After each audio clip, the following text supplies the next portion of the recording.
Pour nous rejoindre en studio. Studio à commercial cube.radio. Appelez ou textez. 187 Cube Radio. 1877-827-2346. Dans les derniers mois, vous avez vu probablement de mes collègues journalistes, là, que ce soit à TVA Nouvelles, que ce soit au Journal de Montréal, qui posent des questions sur les dépenses de l'État.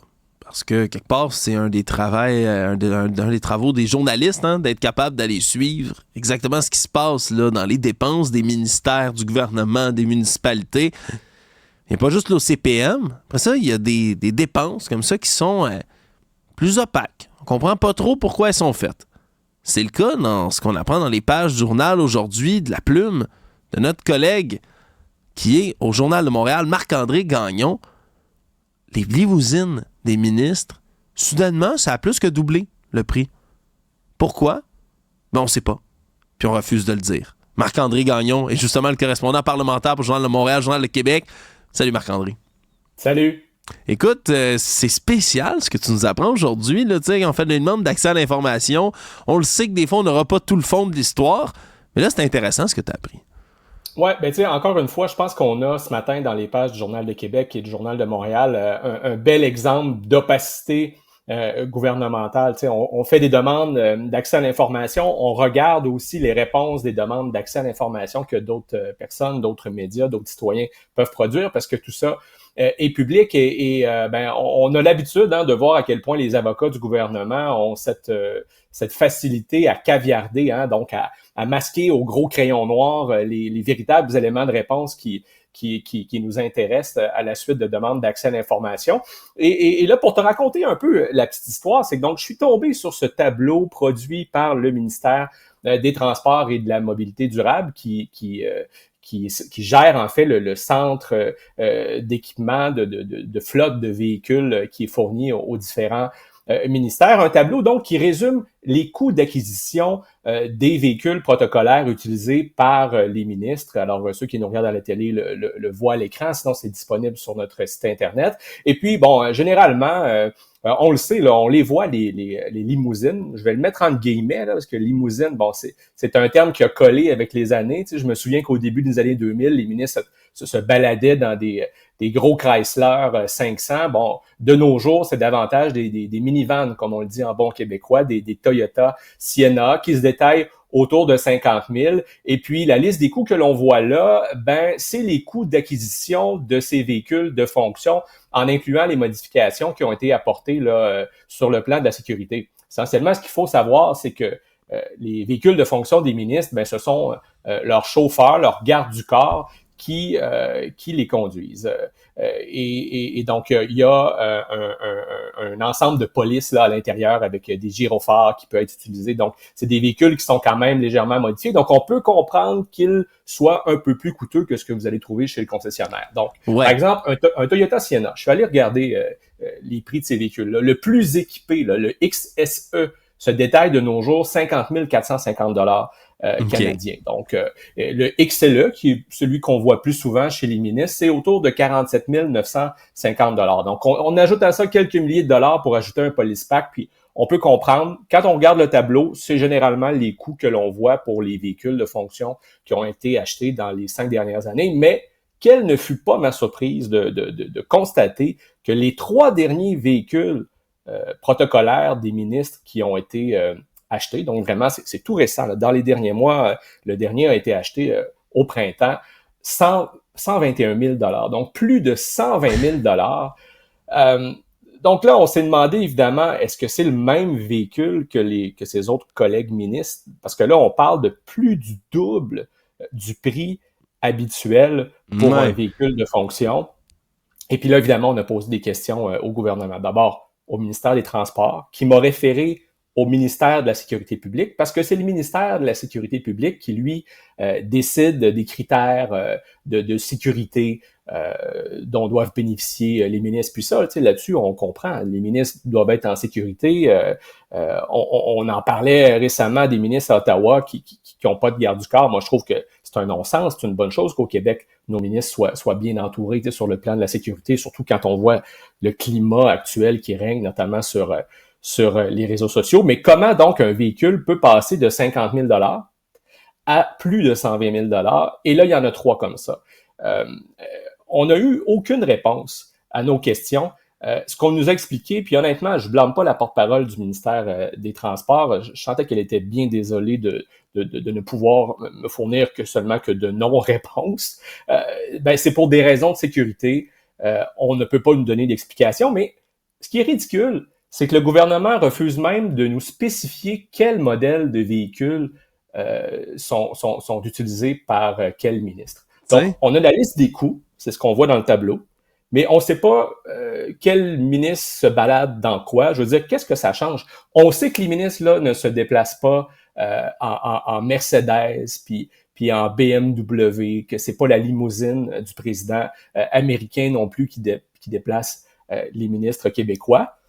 Mais pour justifier une explosion pareille des coûts d'un véhicule de fonction, il me semble qu'un minimum d'explication aurait été bienvenu. Ben absolument, absolument, Marc-André. Puis si tu permets, juste en étant mystérieux comme ça, puis en refusant de répondre, je comprends pas pourquoi c'est ça le plan de communication. Parce que ça a juste l'air pire. Ils ont juste l'air encore plus fous en ce moment de pas vouloir expliquer, puis de pas vouloir dire pourquoi ça a plus que doublé de prix. Puis c'est les plus récents. Est-ce que les 5 prochains véhicules qu'on va acheter vont aussi être 120 000 $? Puis si oui, pourquoi? Puis comment ça peut coûter au-dessus du salaire? C'est plus que le salaire que les députés font quasiment dans une année. Et juste en auto, ça se peut pas, là. Oui, effectivement. Puis là-dessus, j'ai presque envie de pardonner les confrères des communications qui sont porte-parole dans les ministères. Moi, je pense qu'ils se butent aux consignes que les avocats du gouvernement leur donnent, que les responsables de l'accès à l'information leur donnent. Donc, vivement une réforme de la loi à l'accès à l'information. C'est vraiment un non-sens de ne pas avoir davantage de réponses. Mais bon, étant quand même sur la colline parlementaire depuis une quinzaine d'années, j'ai quand même réussi à avoir quelques pistes de réponses de sources bien informées. Donc, un des ministres qui en ce moment se déplace dans un des véhicules à plus de 120 000 $, c'est Yann Lafrenière, le ministre responsable des relations avec les Premières Nations et tout ça. Et donc, lui est appelé à se déplacer en région éloignée, dans les communautés autochtones et tout ça. C'est la même chose pour Catherine Champagne-Jourdain, qui est ministre de l'Emploi et qui est ministre également responsable de la Côte-Nord. On sait à quel point les routes sur la Côte-Nord sont en bon état. D'ailleurs, les gens sur la Côte-Nord doivent mettre des pailles là, dans leur café lorsqu'ils se promènent dans le véhicule pour pas que le café se renverse. Mais blague à part, donc, semble-t-il que ces ministres ont connu des ennuis mécaniques dans les derniers mois. Donc, est-ce que ce sont les ministres qui ont mis leur point sur la table en disant hey, là, ça va faire, nos chars tombent en panne, puis en même temps, je peux comprendre aussi que pour les gardes du corps qui accompagnent ces ministres-là, que c'est pas très rassurant de voir que le véhicule de fonction tombe en panne un peu dans le milieu de nulle part, souvent des endroits où le cellulaire pogne même pas. Mais ça se comprend. On s'entend à ça, Marc-André, ça se comprend, mais si c'est ça qu'on nous explique, c'est oui, ça va coûter plus cher, vous savez, on a besoin de véhicules plus robustes pour ces routes-là, il y a des difficultés régionales. Ah, OK, pas de stress, vous nous le dites, c'est beau, mais est-ce que ça coûte combien, un véhicule mieux adapté aux routes? 10 000, 20 000 de plus? Le double? Pourquoi? Comment ça peut coûter le double? Je veux dire, ils se sont achetés quoi, un tank? Je comprends pas. C'est difficile à expliquer, là. Tu sais, je pense pas que ces véhicules-là aient été ultra blindés, là. Je peux comprendre qu'ils soient dotés de meilleures suspensions, qu'ils soient 4 roues motrices, c'est bon, et tout ça. Donc, probablement pas un Toyota Sienna. Évidemment, il faudra surveiller à la prochaine réunion hebdomadaire du Conseil des ministres qui se déroulera en présentiel, puisque là, pour l'instant, soit pendant l'été, soit qu'il n'y a pas de Conseil des ministres ou que ça se déroule en virtuel. Il y en a, je sais qu'ils ont maintenant le modèle Toyota Grand Highlander.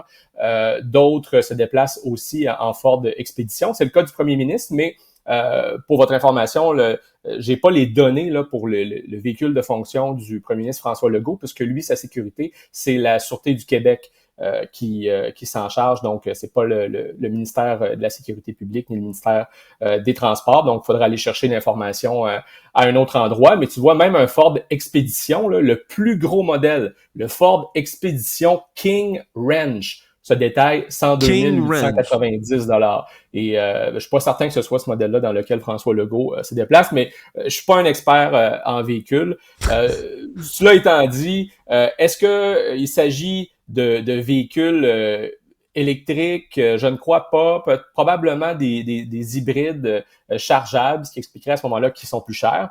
Et si tel est le cas, pourquoi on nous le dit pas? Parce qu'en même temps, si c'est des hybrides chargeables, peut-être que les véhicules sont plus chers, mais ils permettent d'économiser de l'électricité. En même temps, à ce moment-là, le gouvernement donne aussi le bon exemple parce qu'il y a encore pratiquement la moitié de la flotte des véhicules de fonction qui roulent encore à essence. Là. On devine évidemment qu'avec les changements législatifs qui s'en viennent, que tous les véhicules de fonction seront électriques éventuellement, mais c'est pas encore le cas. Mais tout ça pour dire que c'est ça, je reviens à notre point de départ, c'est vraiment un manque de transparence, je trouve, de la part du gouvernement et pour des raisons totalement absurdes. Là. Ils auraient davantage à gagner à faire preuve de transparence, à nous dire de quel véhicule il s'agit, quelles sont ses caractéristiques. Je vois pas en quoi ça pourrait nuire là, à la sécurité des ministres qui se déplacent dans ces véhicules. Et le troisième ministre en passant qui a un véhicule à tout près de 120 000 $, c'est le ministre de la Justice, Simon Jolin Barrette. Bon, dans son cas, il semble-t-il que c'est pour des besoins particuliers, des raisons personnelles dans lesquelles, là, honnêtement, je juge qu'il n'est pas nécessaire d'aller. Donc, dans certains cas, ça peut être plus justifié, mais ce qui est dommage, c'est de voir à quel point on nous cache des choses, comme on l'écrit souvent dans nos pages. Ouais, parce que là, moi, de ce que je vais retenir de cette chronique-là, Marc-André, c'est que tu peux pas recevoir l'information de dans quel véhicule roule Catherine Champagne-Jourdain parce que ça pourrait porter atteinte à sa sécurité de savoir le modèle, mais tu viens de nommer le modèle d'auto dans lequel roule le premier ministre, par contre. Ça c'est public, on le sait, on peut le dire en radio, il n'y a pas de problème. Ça, c'est pas un enjeu de sécurité. Mais de ces trois ministres-là, là, c'est vraiment grave. Faut pas le dire, pas en tout. Là, ça pourrait être dangereux pour eux. C'est parce que pour le premier ministre, quand on fait le pied de grue, là, les correspondants parlementaires à l'Assemblée nationale, on les voit, là, les limousines, entre guillemets, les véhicules de fonction des ministres arriver les uns après les autres. Donc, évidemment qu'on remarque plus celui de François Legault, qui est entouré parfois de plus d'un véhicule pour assurer sa sécurité. Puis je trouve ça bien correct, puis je trouve ça bien normal dans le contexte actuel. Les ministres, honnêtement, on n'est pas là à prendre des photos puis à noter le modèle, mais il y a une photo qu'on voit dans les pages du journal, c'est moi qui l'avais prise, on voit, c'est des Toyota Sienna XLE, il y en a qui sont hybrides, il y en a qui sont à essence. Martine Biron, elle, avant les fêtes, s'est fait voler son véhicule de fonction. Faut-il le rappeler, c'est vrai? Ben oui, donc le véhicule était en possession de son garde du corps, volé dans le secteur Saint-Émile, à Québec. C'est notre bureau d'enquête qui avait révélé ça, puis il a été retrouvé dès le lendemain à Montréal. Simon Jolin Barrette aussi a déjà fait les manchettes avec son véhicule de fonction parce qu'il s'était fait voler son iPad puis des documents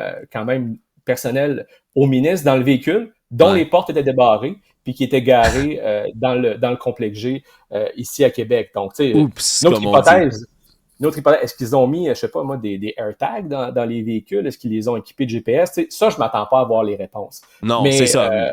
Mais un peu plus de transparence. C'est quand même assez particulier. C'est particulier, puis tu fais bien de le rapporter, Marc-André Gagnon, toi qui es correspondant parlementaire pour le journal.